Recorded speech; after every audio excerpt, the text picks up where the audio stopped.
My dad was a trapper. Them days, that was his way of life. Once I got old enough to carry a gun, he said I was ready to hunt.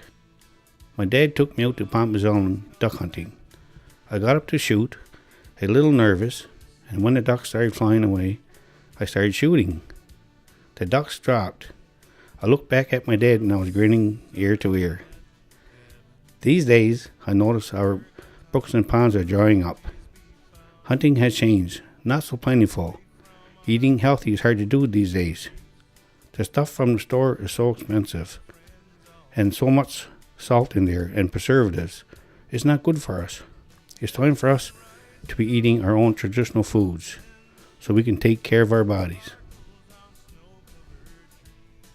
I remember one spring when I went down to the bottom of Back Bay trouting. After the ice went out of Main Brook, I was one of the first ones to get down there, so everybody was hungry for a meal of fresh trout.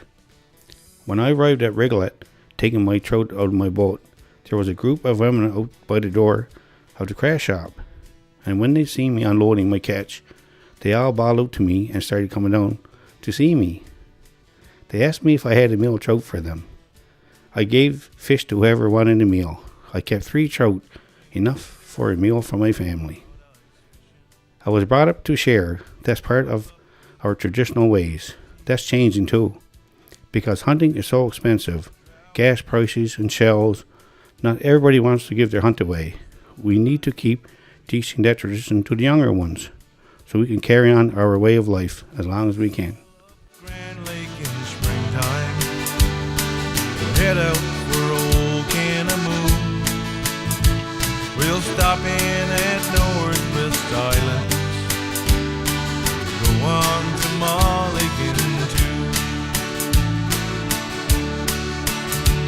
And the sun rises over